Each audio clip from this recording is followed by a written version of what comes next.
ఇచ్చిన మాట తప్పితే ముఖం ఎత్తుకోలేమన్నది ఎంత నిజమో చెల్లని చెక్కిచ్చి అది బౌన్స్ అయితే కూడా అచ్చం అంతకు మించిన కథనే అవుతుంది. గదే పంచాయతీలో పడ్డాడు సినిమాల డైరెక్టర్ ఆర్జీవి. అప్పుడెప్పుడో చెల్లని చెక్కిచ్చి అయిపోయింది అని చేతులు దులుపుకుండు. కానీ కోర్టు మాత్రం ఆర్జీవిని ఇడిచిపెట్టలేదు. చూడు ఏమైందో. ఏదన్నా పంచాయతీ కోర్టుకు చేరిందంటే అది ఎన్నటికైనా మీద వడక తప్పదని సినిమా డైరెక్టర్ ఆర్జీవి కాకకు ఆలస్యంగా ఎరికైనట్లున్నది.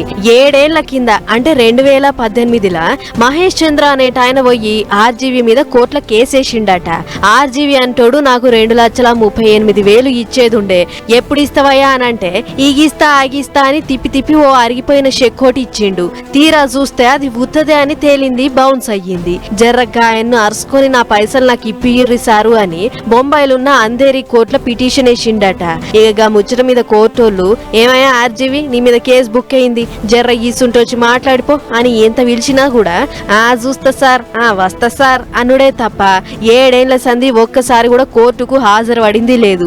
గిది అసలు ముచ్చట అని చెప్పింది లేదు. దీంతో నీ సంగతేందో మేము గట్టిగానే తేలుస్తామని మనసులో పెట్టుకున్న కోర్టోళ్ళు తీరా మోక చూసి రామ్ గోపాల్ వర్మ సార్ కు రంగు పడేసినంత పనిచేసిర్రు. నాన్ బెయిల్ కేసు బుక్ చేసి ఇక చూసుకోక నీ సంగతి అన్నట్లు గట్టి దమ్కే ఇచ్చిర్రు. 3 నెలల లోపట గా మహేష్ చంద్ర అనేట ఆయనకు 3,72,000 ఇచ్చినవా సరే లేకుంటే 3 నెలలు జైల్లో కూసుంతానికి తయారుగా అని వార్నింగ్ ఇచ్చిర్రట.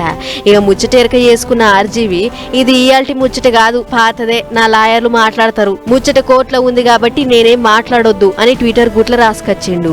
ఇది చూసిన నెటిజన్లు కూడా ఆర్జీవి మీద పరాశకం ఆడుతుర్రు. పోయి జైల్లో కూర్చొని ఓ కథ రాసుకో అని ఒకళ్ళు అంటుంటే నువ్వేం పోతావు గాని నీ తరపు నీ లాయర్ ను జైలుకు పంపి అని ఒకళ్ళు అంటుర్రు.